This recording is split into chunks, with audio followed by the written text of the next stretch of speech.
Welcome to this video. This is round 4, right? Round 4 it is. Coverage of the Gashimov Memorial currently played in Shamkir, Azerbaijan. Yeah, this is a bit late, I know, but I really couldn't do the video on Monday evening after finishing my live show. When it got close to midnight. So a bit late this video. Still, let's have a look at the games. Round 4. And we're going to start here with Maxim Vachier-Lagrave with white against Caruana. Yeah, Caruana had lost the game in the round before. And let's see how he recovered in this game. We have a Grunfeld. And the first unfortunately, almost last interesting moment in this game is coming right here, because Maxim Vachier-Lagrave goes for knight a4. This is a very strange looking move, right? But it is something that is nowadays well known. It has been played first time by an Armenian nowadays I think he's a grandmaster, Nadanyan, and also a second to Levon Aronian. Yeah, Nadanyan played this in the mid-90s, this funny move, knight a4. The idea is that white wants to go e4, push the black knight back, and then return to c3, so keeping more pieces on the board and avoiding any mainstream Grunfeld theory. Black has a number of options here, and Caruana went for e5. He took a moment there, a couple of minutes, and then went e5. I think maybe one idea behind MVL's choice here was that Caruana earlier in the tournament had this situation against Mamedov where he had forgotten all his preparation in the Grunfeld and had to play over the board. Maybe he wanted to surprise him with this offbeat line. Yeah, e5, white takes it, and now knight c6. Yeah. In the very first game with this line, there was bishop b4 played, and I'm going to show that because it's just a very funny line. Bishop d2, and now black has this really nice move, knight e3. Yeah, white takes with the pawn. There's nothing else. Takes, check. And you get this back. Yeah, first impression is, wow, isn't this great for black? Yeah, white has a triple pawn, but the problem is that black is not easily getting the pawn back. Yeah, he's a pawn down. He's not getting e5 easily, and there are still dark squared weaknesses to worry about. This in fact has a pretty dodgy reputation nowadays for black, and was avoided by Caruana. Then move knight c6 seems to be stronger. And in fact, they follow some already known games for a couple of moves. White will return the pawn. Yeah, now bishop b4 was a much stronger threat, so white has to do something about it. a3, and now black gets the pawn back. Yeah, and unfortunately we get check a number of trades here. Yeah, white has gains a little bit of time here with this development with check, but black is not really in any substantial danger. With the queens traded, the king in the middle is no problem. Yeah, let's have a look. White looks a little bit active here with the knight on c5, but well, this is going to be traded off or sent back, let's say. Yeah, here we have a trade, and here black has absolutely no problems whatsoever. So what I think is that here in the MVL he was out for a surprise and hoped that Caruana wasn't kind of familiar anymore with this line, which is really out of fashion, knight a4. But well, we see that we just in an endgame, and they basically traded down everything, even to a king and pawn endgame. Yeah, and here there's nothing really going on. Yeah, you can maybe argue that, okay, well, isn't this a potential outside pass pawn? Yeah, true, but well, you don't ever get to a pass, so white is just staying here. Yeah, they went c5, d5, and now it got totally closed down. Yeah, so it was a little bit of a disappointment after this enterprising opening, but well, sometimes the most reliable lines involve those simplifications, and this is it seems one of those cases. Yeah, I didn't know the theory here about knight a4, but I looked up that e5 seems to be reliable, and yeah, Caruana just played it to equalize the game. Okay, let's have a look at the next game, which is Giri with white playing Mamedov. Okay, we got a Slav defense with e3. Yeah, the early knight c3 e3 line is an old favorite of mine. I have to admit, I've played this quite a lot in the 90s, early 2000s. The idea is that with this move order, white wanted, I say wanted because the move is coming now, wanted to prevent bishop f5. Yeah, why was it believed that bishop f5 is prevented? Yeah, after bishop f5, white has the opportunity to take and play queen b3. And according to theory, like 20 years ago, this was supposed to be good for white because this pawn hangs and b7 hangs. But there is a recent development there. Knight c6, queen b7, bishop d7. Bit of a weird maneuver with the bishop out and then back to d7. But it is in fact quite tricky for white to handle this position.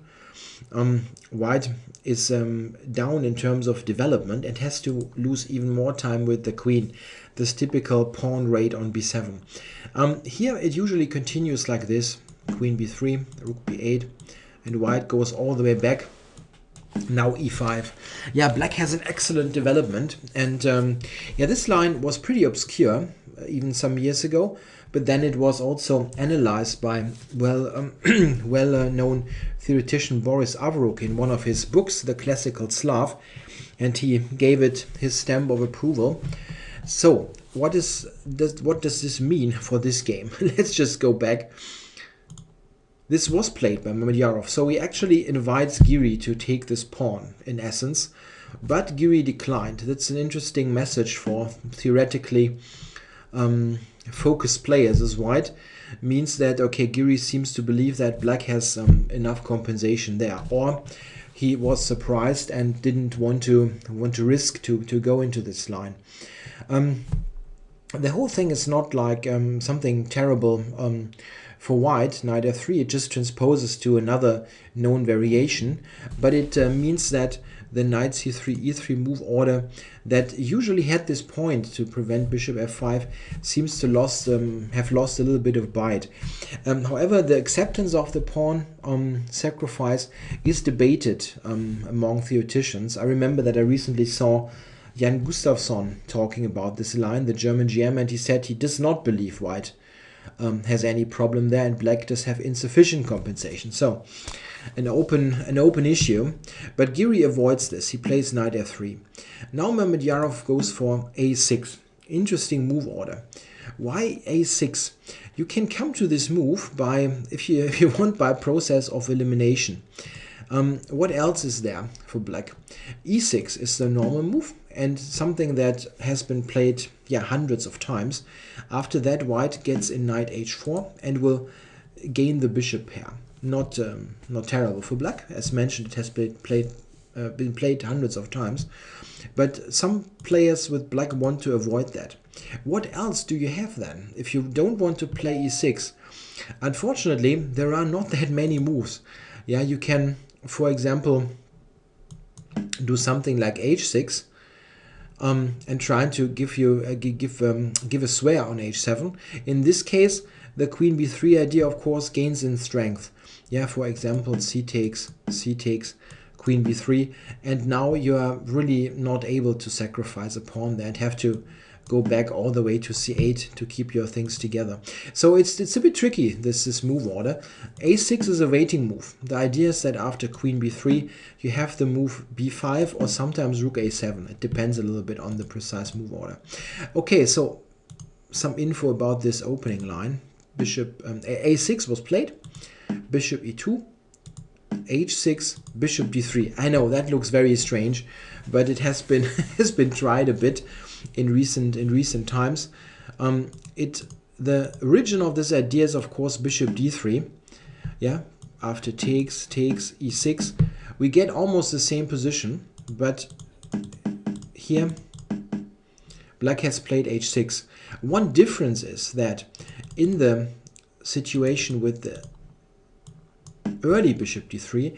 Here black has some additional options. He can play e6 if he likes. It's not super reliable, but is an alternative. With h6 being played, this looks loses some appeal, as the pawn there really does not want to be on h6. You want to have everything on light squares then.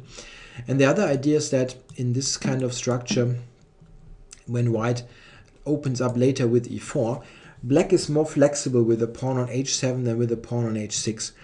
It's just a very, very minor detail, but something that is looked at nowadays. Here's an interesting moment. White now went a3, Giri's move.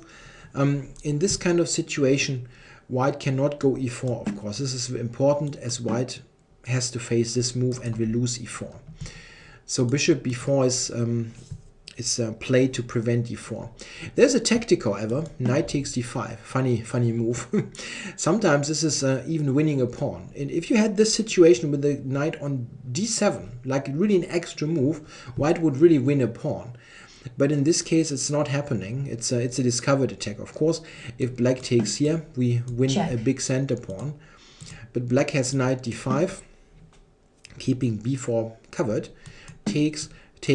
In the position, if there would be a knight on d7 now, white could actually play the intermediate move d takes e6, attacking this knight, and he will, at the end, emerge with an extra pawn. Being this tempo down is actually beneficial here for black, as here he has no problems whatsoever. White has to take back the bishop now, black takes, and we have a completely equal position. Yeah, okay, maybe white has a nibble, yeah, with knight b3 and so on, but it's very, very little. Yeah, in the game you went a3, and now Mamedov went for a very straightforward solution. Taking, queen d5. So what he's basically saying is, okay, I'm giving up the center for the moment, but I will establish a blockade on the light squares. Yeah, like c4, e4, those squares are controlled by black's pieces. To be honest, it looks a bit ugly, right? with the knight back on b8 and so on, but it seems that white really has nothing great that he can do. I think Giri's play is very logical. He goes for a central break. Yeah, after those moves, first he goes on the queen side, and now he switches to the idea to play a central break here with e4. It's all very logical, but it seems that ultimately it doesn't lead anywhere. Black's counterplay is good enough. f5, yeah, just against e4, f3 and c5, and it seems that black is perfectly fine here. He's a bit behind in development, but he seems to be catching up very quickly. And this now is a pretty forced sequence. Got those trades, took on b5. Yeah, and now we see black's strong counterplay here. d5 is an interesting idea, the last try, let's say, to get something out of this position before it gets traded down to nothing. Yeah, this happened. Rook e5, queen d7, check. Queen f7, check. That was Giri's idea, yeah, giving up a pawn for a temporary initiative, but ultimately it doesn't lead too much. Rook a7 is defending. I think we have a situation where white is having enough for the pawn, but Mamedov's precise defense ultimately led to a complete trade down of everything. This is how it ended with a5. Now even a and b pawn is traded, and they, a couple of moves later, here it is, they agreed to a draw. Yeah, not a very exciting game.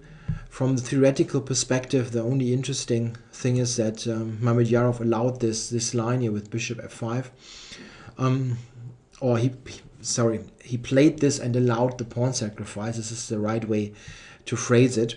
And I found interesting that going for this, if we look at this type of position that looks a bit unconventional, that this is it seems perfectly okay for black.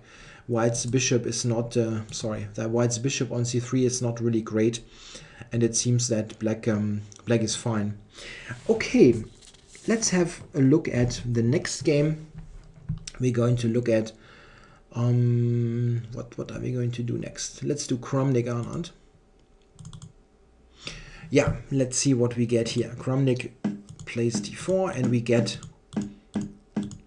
the semi-Slav, one of Anand's main defenses against 1d4. Yeah, the semi-Slav is really a very very interesting and very sound opening at the moment. Not just at the moment, it's been so for quite a while, but yeah, there are theoretical states of openings and fashion, and this is a very very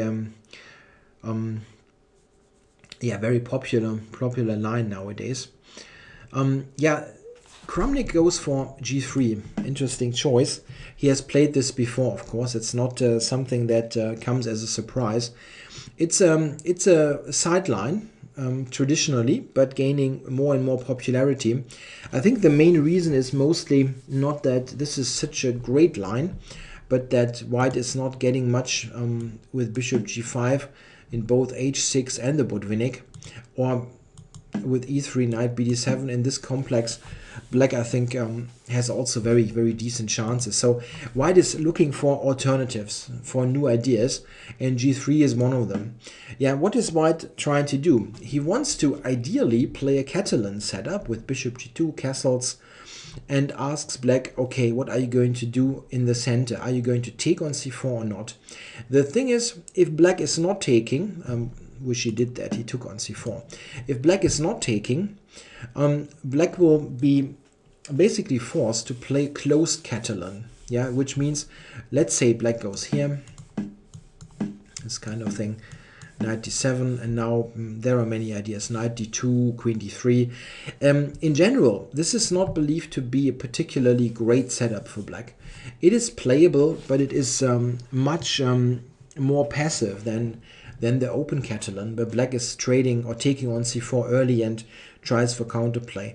This is what white wants to have. He wants this type of position. And the only real way to tackle g3 from black's perspective is to take on c4. This is what Anand did. Knight d7, castles, b5. That's the way to go for black, taking the pawn and keeping it. Of course, this type of position, the grab on c4 and then keeping the pawn, is something that is well known for a long time from the Catalan. But one difference here is, in the Catalan opening, usually white has not played knight c3 so often. This is a big difference in regards to the move a4. Yeah, after a4, for example, if white would do that here, black has b4 with a tempo. Yeah, and this is something that changes things completely on the queen side, this tempo. Yeah, what did Kramnik play? He went e4. Okay, all well known. Bishop b7. Yeah, note that after b4, white has to move e5. He does not give up the e4 pawn just like that. Something like this, for example, is a funny variation where white is certainly very comfortable. He will get back one of the pawns and has a nice position. Yeah, so bishop b7 is the normal move there. Has been played quite a bit. e5, knight d5, and knight g5. Yeah, knight g5 is a typical attacking idea, getting this knight near black's king, and white tries to get his queen into play early on. Queen h5, queen g4, those kind of ideas. An additional idea is that this e4, e5 push cleared the e4 square for the knight. So sometimes you just go knight back to e4 and just play like nothing ever happened. Yeah, white is a clear pawn down. It's not like he's getting it back quickly, but he has compensation.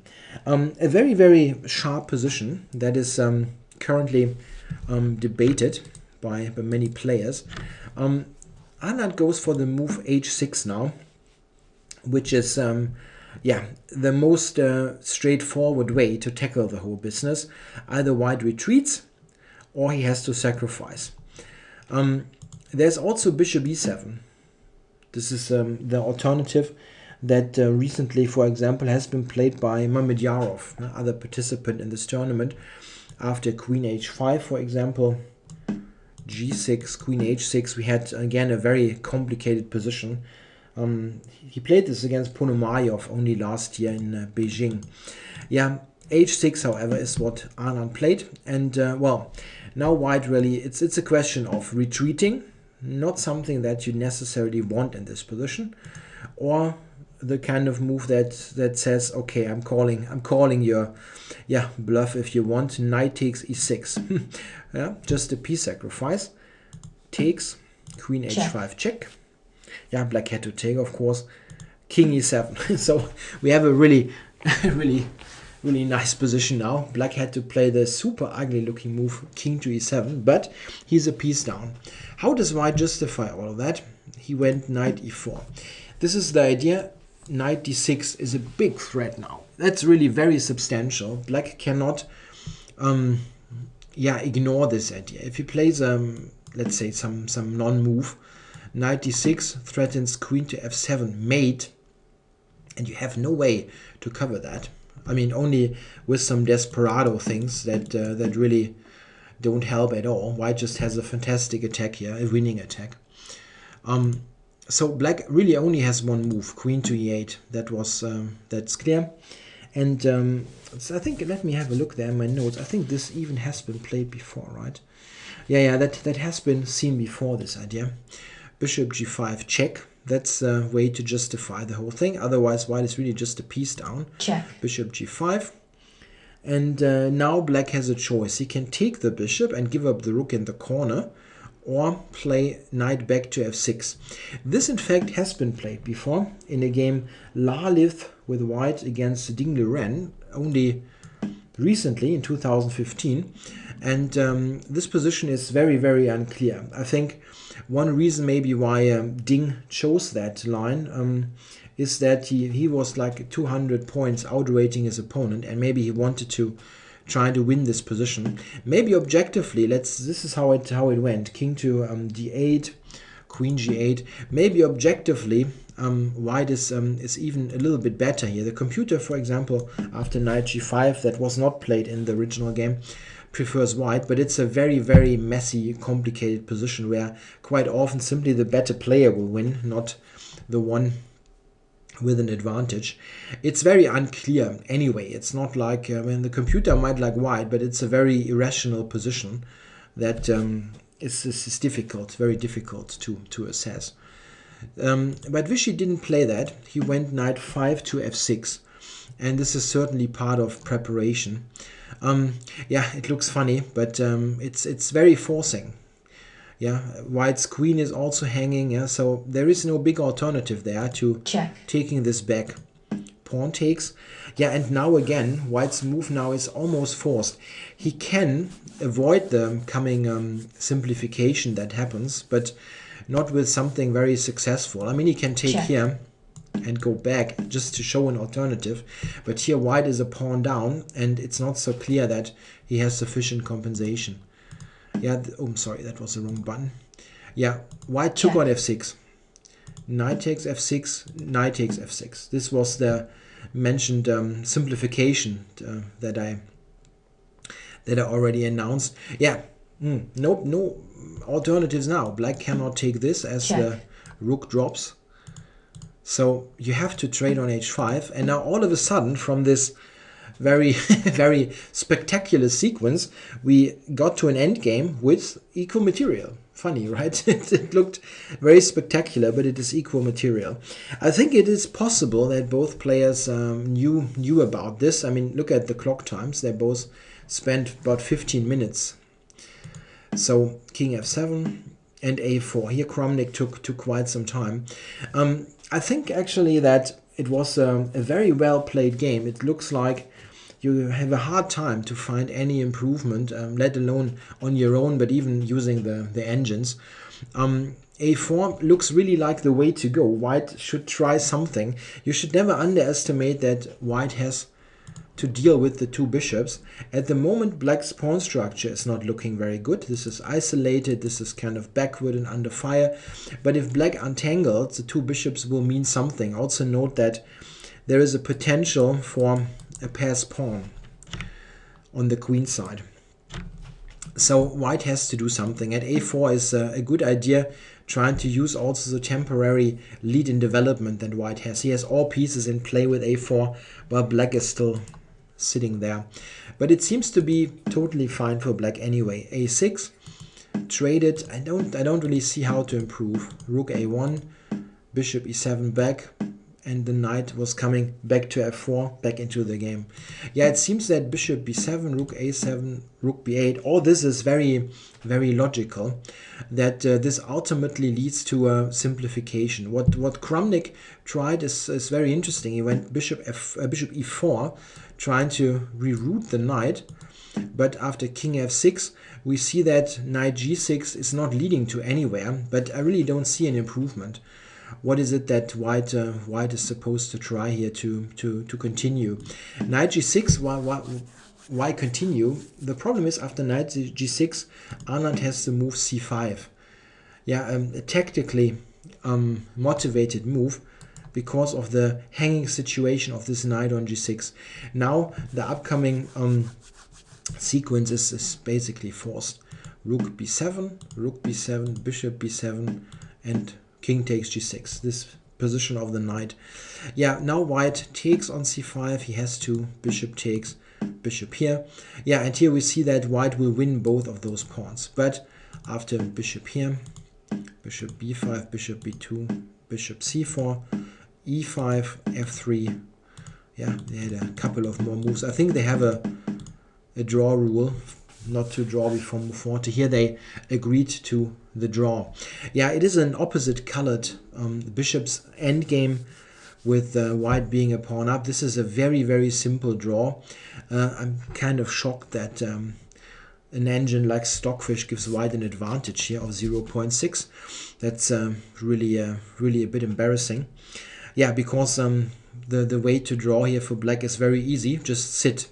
Yeah, black simply can draw by just doing nothing. You can just shuffle your bishop forever, and you have to really you have no way to lose the position. White can push G4, H4, but he never ever gets to G5 even, because you're just blockading on the dark squares. In addition, white has the wrong colored bishop, so it's a total draw. Okay, so next game. This is Adams with white against the world champion Magnus Carlsen. Carlsen again with the black pieces. Yeah, he's starting with a ton of black games. Okay, we have E4, and Carlsen plays E5 as he usually does. G6. Interesting choice here in the Rui. A line that he has played before, the early G6 line. This is usually called the Smyslov variation, but it's very transpositional, this line, and in fact we will see a transposition in the game. To be honest, I have looked at this line quite often and thought, why not play that as black?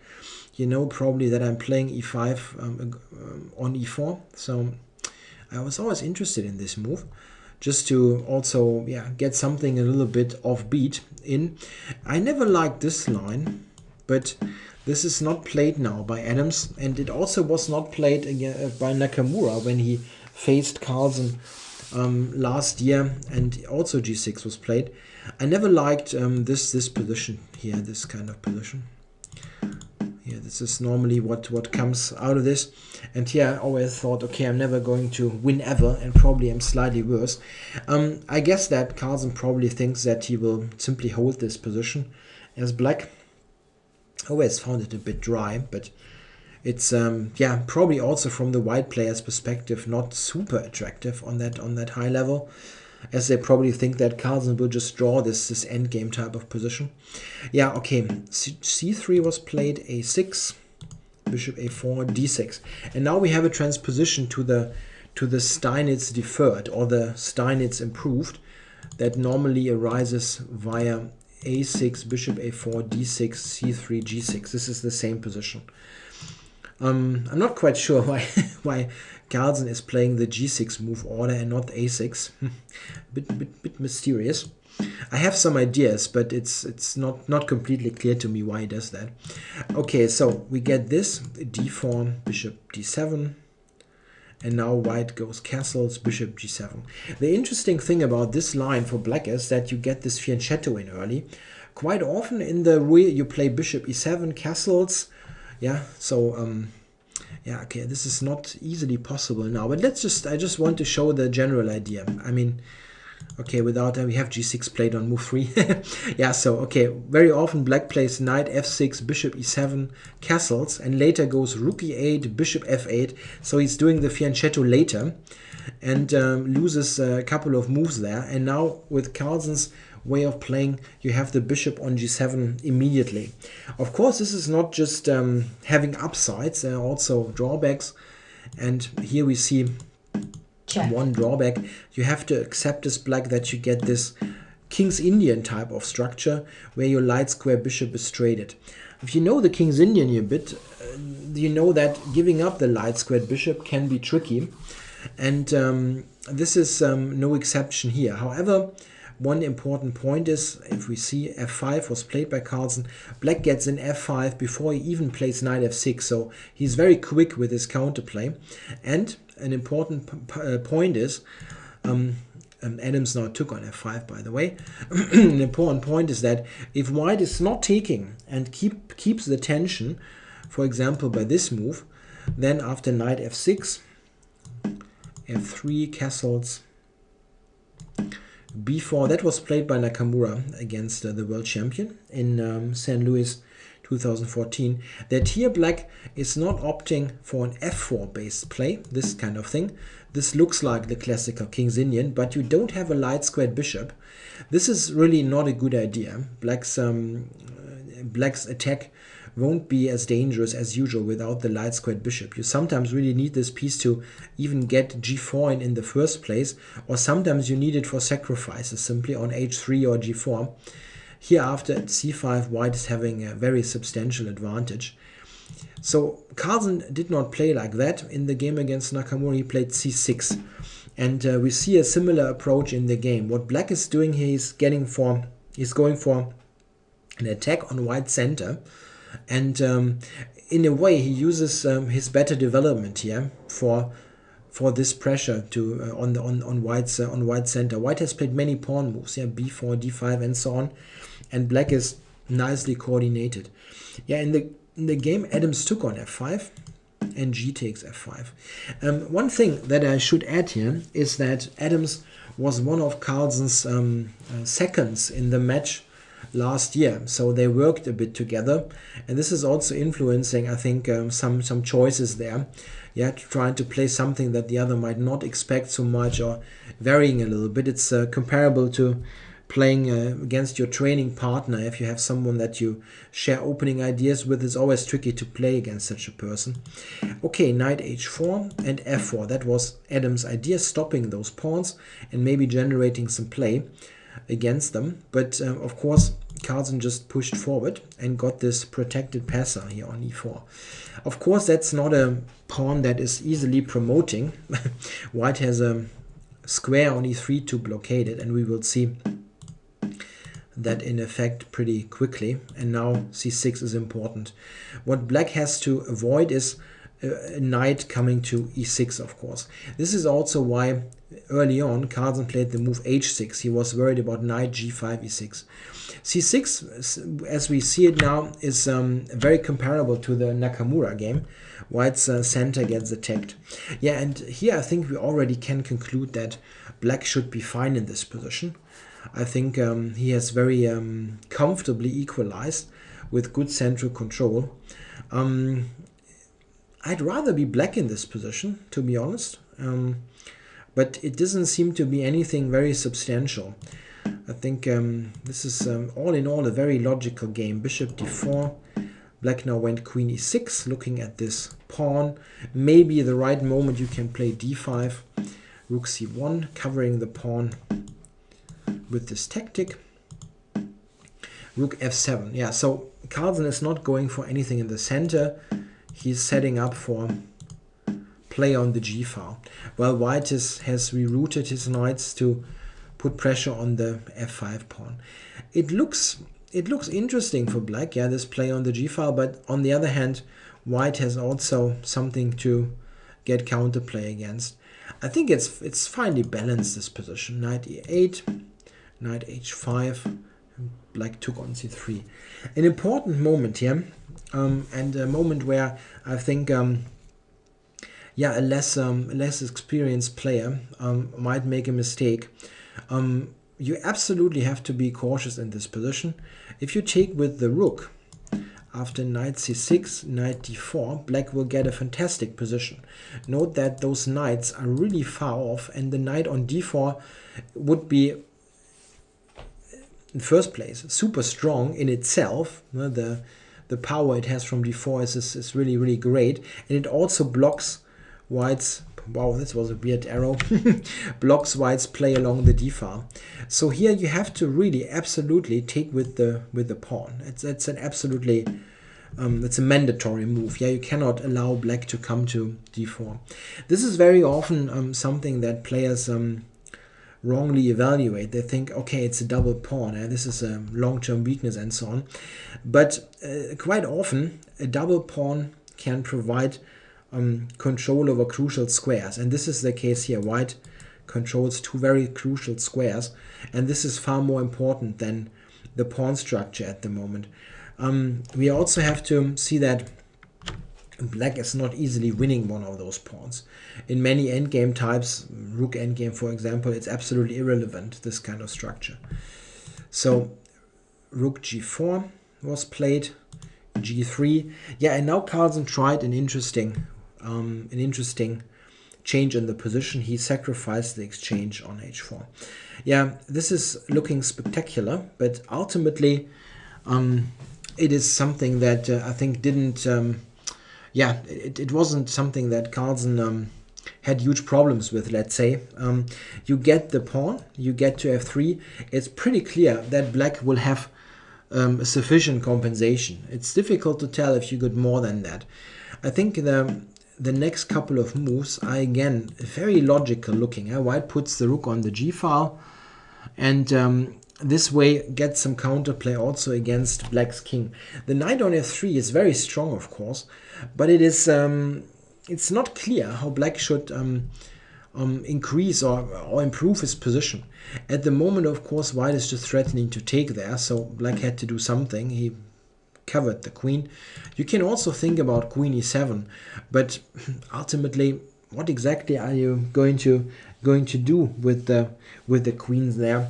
I was thinking, what did I have? Queen g2 was my move that I was thinking. After here, you can just attack the queen and send it back. It's very difficult for both sides to really get to something substantial. In the game, we had yeah, some kind of, it was not a clear-cut threefold, but it was a kind of what is the word, impasse. Yeah, is this the right word? They both sides don't really have a way forward. White cannot easily, let's say, enter on the b file, as then he gets killed on the g file.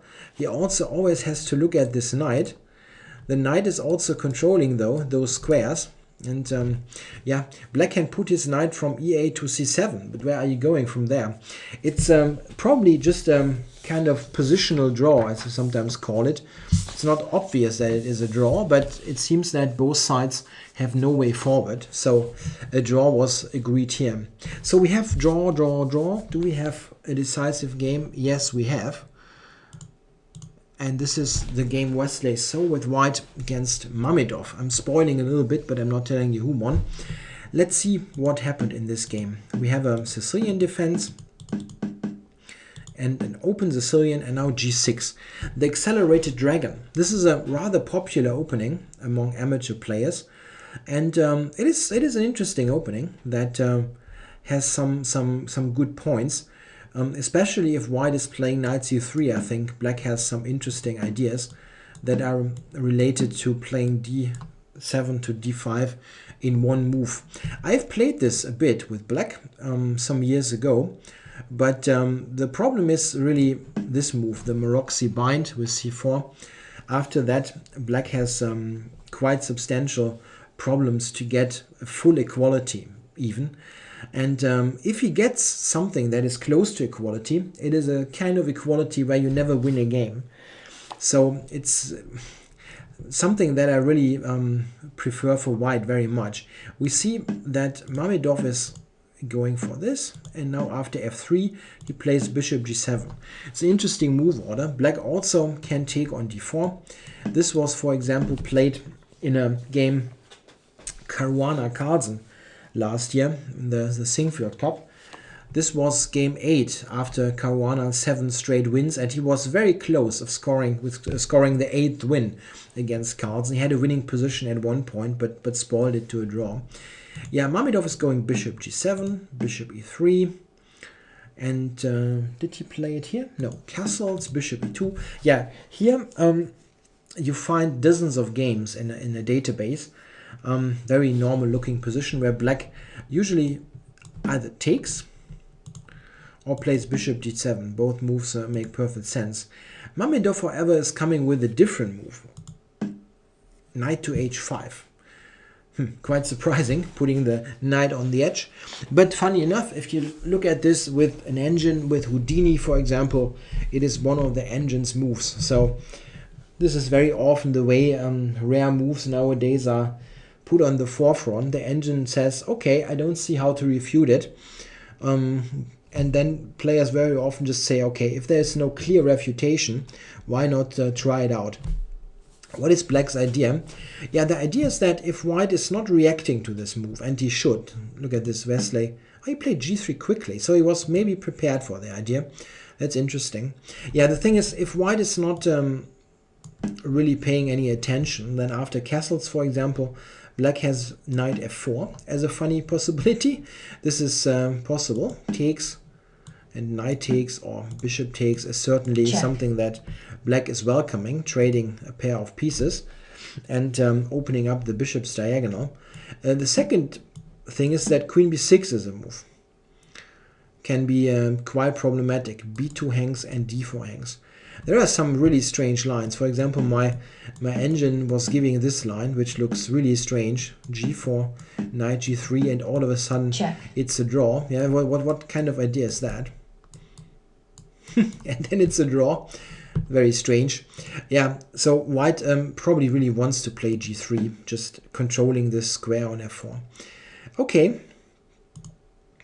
Knight d4, bishop d4, bishop e6, f4, knight f6. So black has spent two moves, knight h5 and back, and in the meantime white has played g3 and f4. So what he basically did is he provoked this expansion. What I find a bit mysterious though are the next couple of moves. Okay, let's see. Castles looks totally normal. Rook c8, b3, yeah, we want to keep the c4 pawn. And now Mamedov played the move queen to a5 after some thought. I mean, I don't know. Maybe it's a case where the alternatives aren't better, but I rather would have expected something. I mean, I'm not saying this is great, but I thought that maybe something like that would be the idea, to have provoked g3. Let's say white does that, and maybe queen d7, just trying to put something on g4.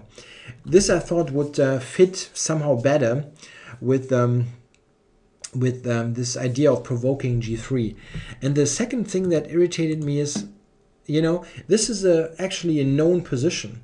The only difference between this position and the position that is known is that g3 is an extra move for white. If you give this to a database and search for the position without the move g3, this has been played a couple of times, because it can easily arise without black having played knight h5 and back and white playing f4 in one move. Remember that white played f3, f4. And queen a5 is believed to be bad for black in this other position because of the move f5, which was of course played now. And well, I was a bit surprised because this is totally known. It's if you know the theory of this line, and Mamedov has played this opening quite a bit. It's kind of strange that he goes for that. It's not leading to a disastrous position. I'm not saying that, but white is here definitely better. Just a question of how much. Why is f5 even a move? First of all, we have to see that you cannot grab because b4 wins straight away. Queen takes, rook takes, and this is a piece, and white even has an attack on top of that. So terrible position. Yeah, the queen is threatened, threatened to be trapped. That's not possible at all. So black has to go back. And now white has a number of options. Queen d3, a3. I had this position on the board in my own games with the pawn on g2, however. And, well, white is just in excellent shape. a3 was played, one of the moves. e6. Yeah, it's difficult for black. How do you ever get counterplay here against the huge space advantage? You're simply very cramped, and sometimes it is even an idea for white to take on f6, play knight d5, giving up the exchange there on a1. Well, e6, b4, queen back, and now white just took on g6. A very simple but strong solution. Black now will recapture h-pawn or f-pawn. If he goes with this move, white will play e5, takes, bishop e5. Yeah, and in this position, white is better. And this is very much comparable to the game. We had the same situation in the game. White is better because his 3 pawns here promise him chances to get a passer. Ultimately, on the queen side, he has much more space and the better pieces. A bishop coming to f3, for example, will be very annoying. Also, at the moment, there's pressure on this and this. We can really compare this to the game. Here, this is what happened in the game. In this situation, of course, the e6 pawn looks like an additional weakness, but the open f-file also promises maybe some trades at least for black. Yeah, it is not easy for me to assess this position here after bishop c6. Or let's say, easy is the wrong word. I can show you what I'm thinking, and then we compare it to what the engine says. It's sometimes really an interesting thing. Okay, white played b5 and knight e4 now. Funny move to trade pieces. And what I'm really kind of curious about is the following. Here, this endgame. This arises pretty much by force after this sequence here, starting on move 20 around here. This endgame is quite interesting. If you ask me, I think white just wins this endgame with good technical play. You have the possibilities of creating a passer, you have more space, your king is quicker in the center. Computer likes white, but it's not giving white a very substantial advantage, at least not Houdini. And I think white is just almost winning here. I mean, his advantage is very, very substantial. Maybe I'm wrong, I don't know. I would personally think that white has excellent winning chances here. Black has to go back. Yeah, you cannot play actively. Rook e3 is not helping. Bishop here. And now white pushes the pawns up. Yeah, a4. There's really no big way for black to improve. All this is very normal. Bishop f3, and now you see that b7 is the big issue. Yeah, what is that the black can play? Not much, yeah. Rook c7, king went over, and now a5. You just push those pawns home. There's absolutely nothing black can do. Attack on the rook there. Check. And c6. It all flows very naturally. Takes. This was traded, and now b7 black resigned. This is just a win in the rook endgame with the rook behind the pawn. White wins very easily. Let's say king here, king up. Yeah, and ultimately we will promote the pawn. The big question here is how bad was it from? I mean, I couldn't really determine that, to be perfectly honest. I mean, black is definitely worse here. That's absolutely no question. And yeah, maybe quite deservedly so, as this queen a5 and so on isn't really great. But I'm really not sure how bad it is, if there is a defense for black here. I have my doubts. I think white is very much better, but maybe someone is finding, with closer inspection, finding a defense for black. It looks very, very problematic. White has a better structure, chances for the passer on the queen side, and also, as we saw here, Yeah, you're simply quicker also with the king. Yeah, you get the king over to the queen side, where it will ultimately help to promote pawns. It's difficult for black, very difficult, and probably simply a bad position out of this opening when he allowed this f5 idea. Yeah, so another win for Wesley So, and he's on +3 after 4 rounds. Excellent score. Yeah, I hope you enjoyed this video coverage of the 4th round, and I'm back pretty shortly, a couple of hours later, with round 5. I won't wait until Wednesday to upload that. Okay, thanks for watching.